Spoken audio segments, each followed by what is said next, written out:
Salam əziz 11-ci sinif şagirdləri. Mən bugün sizin üçün buraxılışa düşə biləcək suallardan izahlar çəkəcəm. Birinci sualdan başlayaq. Birinci sualda bizə deyir ki, i üzərində 10, üzərinə gəl i üzərində 24, üzərinə gəl i üzərində 34 və üzərinə gəl i üzərində 40 cəmini hesablayın. Biz bilirik ki, i üzərində 2, yəni i'nin kvadratı -1-ə bərabərdir. Və buradan i üzərində 10-u yazaram ki, mən i'nin kvadratının üzərində 5. Üzərinə gələk, i'nin kvadratının üzərində 12. Üzərinə gələk, i'nin kvadratının üzərində 17 və i'nin kvadratının üzərində 20. Və biz bilirik ki, -1-in üzərində tək dərəcə olanda -1 olur, cüt dərəcə olanda müsbət 1. Deməli, tək dərəcə olanda -1, cüt dərəcə olanda müsbət 1 və buradan da alırıq ki, cavabımız olacaq 0. Yəni, doğru cavabım D variantı. Digər sualda bizə nə deyir? Deyir, PA çevrəyə toxunan. Toxunan çəkilib, bura bir x yazırıq. Deməli, buradan BA-nın 6 olduğunu deyir bizə, BC-nin isə 9 olduğunu deyir. Biz əvvəlcə buranı tapaq. Buranı tapmaq üçün buradan bir diametr çəksəm və burada bir düzbucaqlı üçbucaq alırıq. Biz də bilirik ki, düzbucaq təpəsinə çəkilmiş hündürlükdən, deməli, hündürlüyün xassəsi var idi. 6-nın kvadratı bərabərdir ayırdığı parçaların hasilinə. Buradan da y-i tapsaq ki, 9 vurulsun, 36 bölünsün 9 alarıq ki, 4. Deməli, y-imiz oldu 4. Əgər y-imiz 4-dürsə, indi kəsən və toxunan xassəsindən istifadə edərək, x-in kvadratı bərabərdir 4 vurulsun 13. Buradan da x-i tapsaq, x bərabərdir kök altında 4 vurulsun 13. O da 2 kök altında 13. Doğru cavabımız Y variantı. Keçək növbəti sualın izahına. Burada da bizə deyir ki, bərabərsizliyin ən böyük tam həlini tapın. Yazaq. 2 üzərində -x böyükdür. 4'ü yazarıq ki, biz 2 üzərində 2 vurulsun 2x, yəni 4x çıxılsın 2 kimi. Buradan da əsaslar eynidirsə, 4x çıxılsın 2 kiçikdir -x. Buradan da 5x'in kiçik olduğunu 2'dən gördük. X da kiçikdir. 2'ni 5'e bölsək 0,4. 0,4'dən də kiçik, ən böyük ədəd elə 0'ın özüdür. Keçək növbəti suala. Silindrin ox kəsiyi verilib. Burada buranın 45 dərəcə olduğunu bilir. Biz də bilirik ki, buradan 90 dərəcəlik deməli 3 bucaq alınır. Əgər bura 90-dırsa, bura 45-dirsə, bizim C bucağımız da olacaq 45. Bizə nə verib? CD hündürlüyünü verib 4. Əgər CD hündürlüyü 4-dürsə, A-dan D-yə qədər də məsafəmiz 4-dür. Və bu diametrdir. Diametrdə 2 R-ə bərabərdir. Buradan da R-in deməli 2 olduğunu gördük. Əgər R-imiz 2-dirsə, silindrin yan səthinin sahə düsturu S bərabərdir 2 pi R vurulsun H düsturundan tapılır. Burada da qiymətləri yerinə qoysaq 2 vurulsun pi vurulsun 2 vurulsun 4. Cavab oldu 16 pi. C variantı. Keçək növbəti suala. Burada bizə nə soruşur? Deyir, M-in hansı qiymətində vektorları perpendikulyardır. Vektorları perpendikulyar olduğunu yəni xassədən bilirik ki, x1 vurulsun x2 üzərinə gəl y1 vurulsun y2 bərabərdir 0-a. Buradan da 6-nı vuracam 4-ə 12 çıxılsın. 4-ü vuracam m-ə 4m bərabərdir 0. 4m-in 12 olduğunu, m-in isə 3 olduğunu tapdıq. Bu sualda bizə deyir ki, 36-da deyir bizə ABCD A1, B1, C1, D1 düzbucaqlı paralelipiped verilib. Bizə bu bucağın, buradakı bucağın 30 olduğunu deyir və bura bilir ki, düzbucaqdır. Digər bucağım da 60-dır. Deməli, bizdən A1 soruşur. Yəni, A1 elə B1-ə bərabərdir. Əgər biz B1 tapsaq, elə A1 tapmış olarıq, yəni hündürlüyü.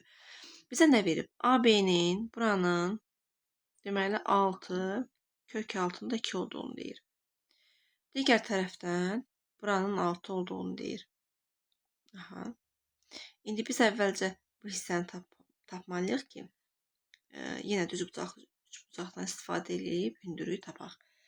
Və buradan x Deməli, nəyə bərabərdir? Baxaq görək.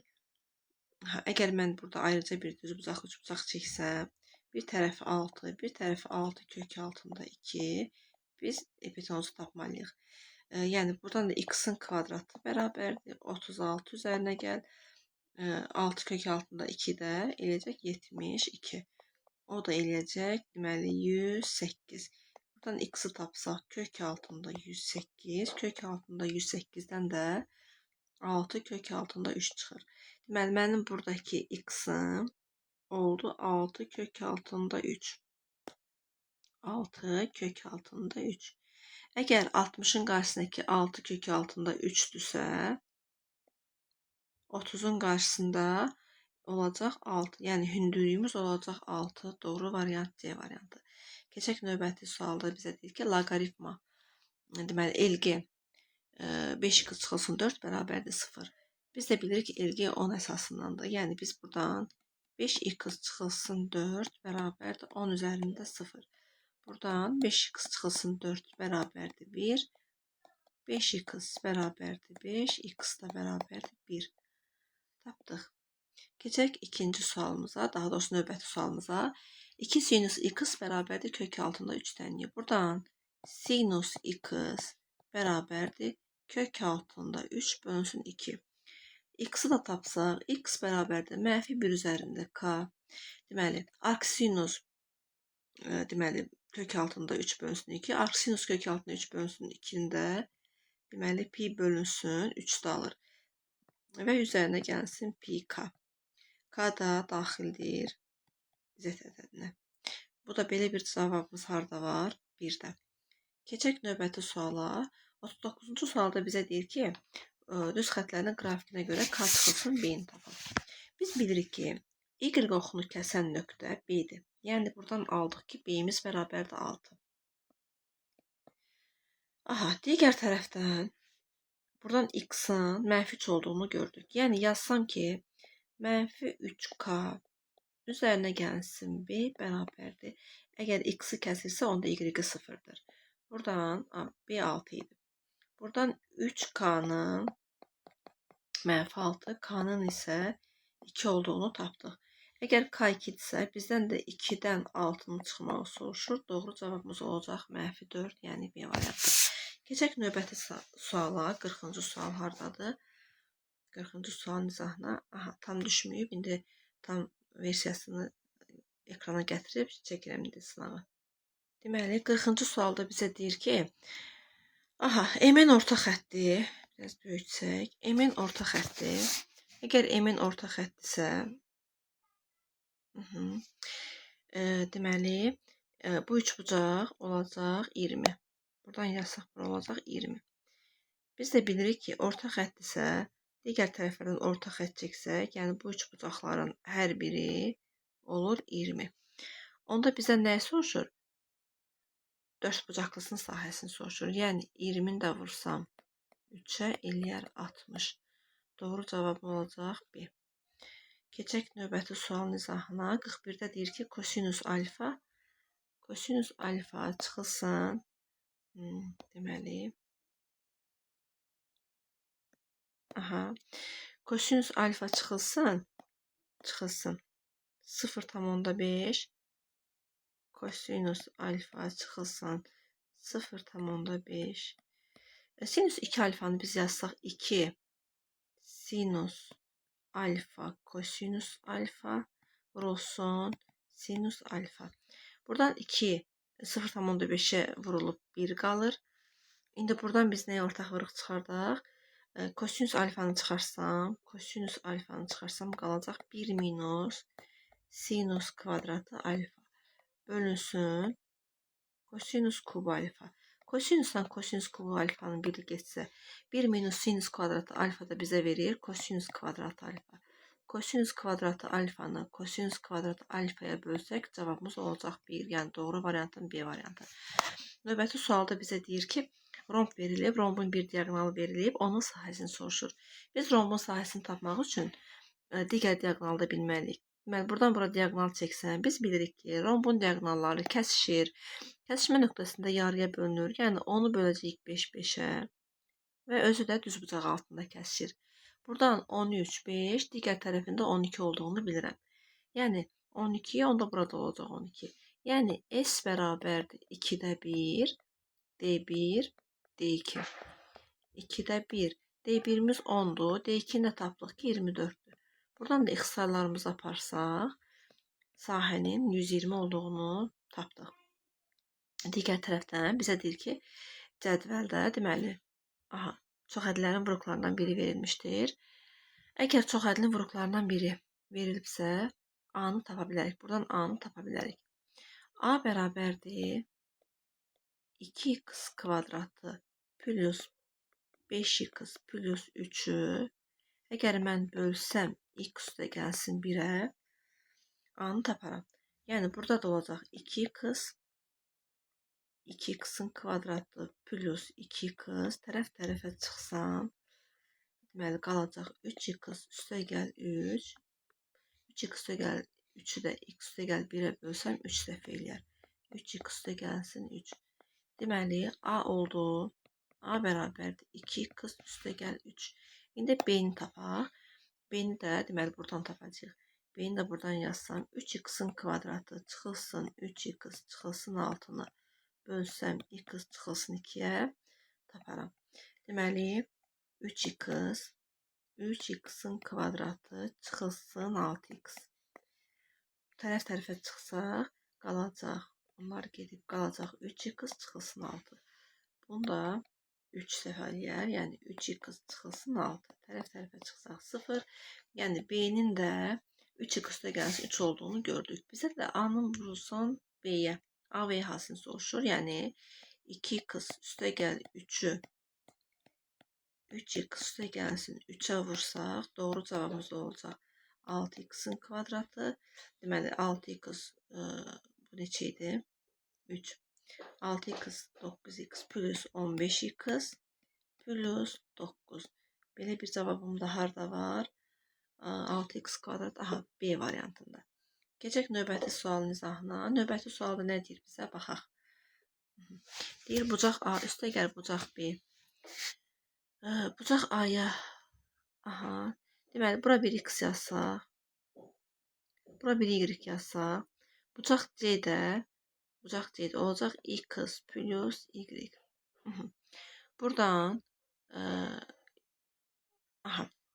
belə eləyək də. Deməli A x üzərinə gəlsin y, üzərinə gəl x üzərinə gəlsin y. Bərabər 240. Buradan 2x plus 2y-in 240 olduğunu, x plus y-in də 120 olduğunu tapdıq.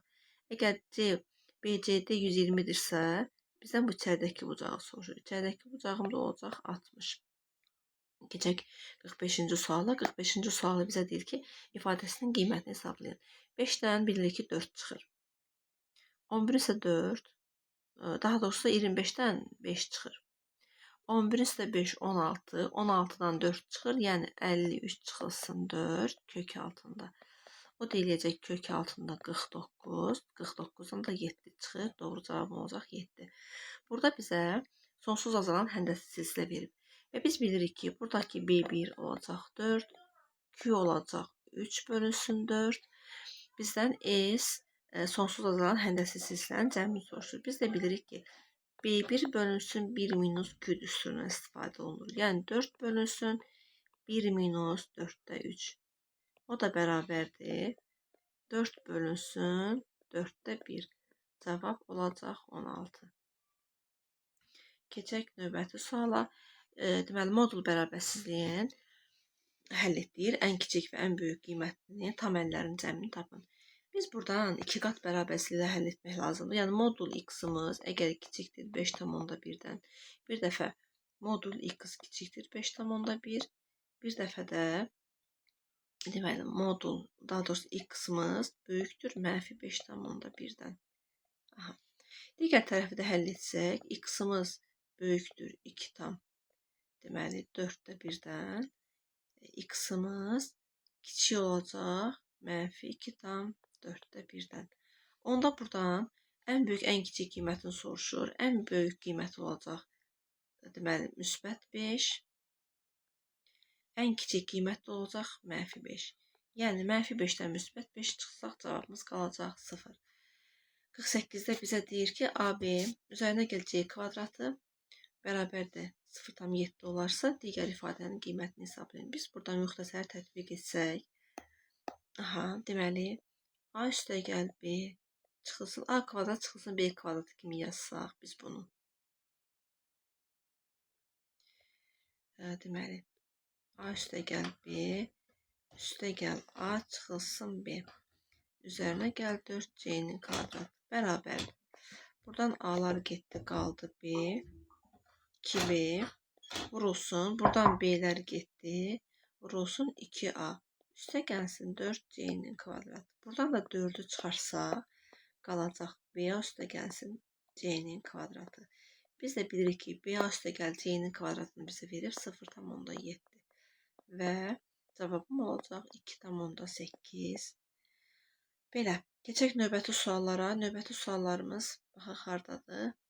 49-cu sualda bizə deyir ki, birinci kran boş hovuzu tək başına 6 dəqiqəyə, ikinci kran isə tək başına 12 dəqiqə doldurur. Hovuzun aşağısındakı olan üçüncü kran isə dolu hovuzu tək başına 24 dəqiqəyə boşaldır. Bu üç kran eyni zamanda açılarsa boş hovuzun 4'te 3 hissəsi neçə dəqiqəyə dolar? Gəl əvvəlcə bütün görək boş hovuz neçə dəqiqəyə dolar. 6'da 1 üzərinə gələk. Deməli 12'də 1. Əgər 2 hovuz doldurursa, boru doldurursa bunu toplayırıq. Digəri boşaldırsa onu çıxırıq. Bərabərdir 1 bölünsün x-a. Buradan 24'də deməli 4, 2, 6 çıxılsın 1, 5. 24'də 5. Yəni x-ımız onda olacaq 5'də 24. Əgər 5'də 24'ü deməli bütün doldurursa, yəni 4'də 4 doldurursa, biz 4'də 3 tapmalıyıq. 4'də 3'ü x yazıb tapa bilərik. Buradan da 24'də 5 deməli vurulsun 4'də 3. İxtisar getsə 6, 6'nı 3'ə vursaq 18 bölsək 5'ə doğru cavabım olacaq 3,6. Yəni cavab 3,6. Keçək növbəti suala. Növbəti sualda bizə deyir ki, sürücü yolun 5'də 1'ini və əlavə 120 km gedərsə, yəni 5'də 1 nə deməkdir? 0,2 x-ını və əlavə 120 km gedərsə, deməli, metrə ehtiyac yoxdur və 120 gedərsə, yolun ünvana çatmaq üçün deməli daha 40% getməlidir. Yəni yolun 40% qalıb. Deməli bizim yolumuz nə qədər olub? 60%-in gedib də bu. Yəni 0,6 x. Buradan da 0,4 x-in deməli 120 olduğunu görürük. X da bərabərdir 120'ni bölsəm 0,4-ə cavab olacaq 300. Yəni mənim bütün yolumun uzunluğu 300 deməli kilometr imiş. Keçək növbəti suala. Bizə deyir ki, məhsulların satışını göstərilmişdir. Ay ərzində ümumilikdə 2800 dəyərində olan deməli 200 ədəd məhsul satılmışdır. Əgər biz x-la y-i toplasaq, cavabımız olacaq 200. Yəni 200 ədəd satılıb daha doğrusu. Buradan bizə qiymətlərini soruşur. A-nın vursaq 12'yə, yəni x-i vursaq 12'yə, üzərinə gəlsək 16'nı vursaq y-ə cavab olacaq 2800. Buradan da hər tərəfi 4'ə bölsəm 3x üzərinə gəlsin 4y bərabərdir 700. Və buradan digər tərəfin bunun hər tərəfini 3'ə vursam 3x üzərinə gəlsin 3y bərabərdir 600. Və tərəf-tərəfə çıxsam x-lar gedəcək. 4y-dən y çıxanda qalır y bərabərdir 100. Əgər y 100-dürsə, cəmi də 200-dürsə, onda x-imiz də olacaq 100. Bizə nəyə soruşurdu? A məhsulunu soruşurdu. A-ya da x demişdik və y demişdik. Yəni doğru cavabım olacaq 100. Keçək növbəti sualın izahına. Növbəti sualda nə deyir bizə? Baxaq. Elşən və Mətanət kitab aldılar. Elşənin kitabları, Elşən deməli kitablara nə qədər pul verib? 60 manat. Mətanət isə ondan 20 manat az verib. Yəni Mətanət kitablara 40 manat pul verib. Deyir, bütün kitabların qiymətləri eynidir və manatla tam ədəddir. Bir kitabın qiyməti ən çox neçə manat olar? Biz bilirik ki, bu suallarda əbob tapmaq lazımdır. Əbob 60 ilə 40-ı tapsaq, eləyəcək 20. Əgər 20 manatdırsa, yəni bir kitabın qiyməti 20 manatdırsa, onda Elşən almış olacaq 3 kitab. Mətanət isə 2 kitab almış olacaq. Deməli, 3, 2, kitabın birinin qiyməti də 20 manat. Aha. Keçək növbəti suala. Sahəsi 32 olan düzbucaqlının eni onun uzunluğunun 50%-nə bərabərdir. Yəni, bir dənə düzbucaqlı çəksək, uzunluğuna 1x desək, daha doğrusu nx deyək, uzunluq bunun 50%-dir. Yəni, olacaq 2x. İndi buradan bilirik ki, sahəmiz S bərabərdir. 2x vurulsun x bərabərdir 32. Buradan x-in kvadratının 16 olduğunu gördük. X da bərabərdir 4. Əgər x 4-dürsə, mənim tərəflərim olacaq 8 və deməli, x-imiz 4-dürsə, tərəfimiz olacaq 4 və 8. Perimetrdə tapsaq, 2 vurulsun, 4 üzərinə gəlsin 8. Yəni, 2 vurulsun 12, o da eləyəcək 24. Doğru cavabım 24. Keçək növbəti suala. Deyir, A 120-dən kiçik 8-ə bölünən çoxluğu, yəni A-nı mən 8-ə bölünən ədədlər hansıdır? 8, 16, sonra 24, sonra 32, 40, 48, sonra 56, 64, 72, 80, 88, 96, 104, 112. Aha. İndi B çoxluğunu yazaq.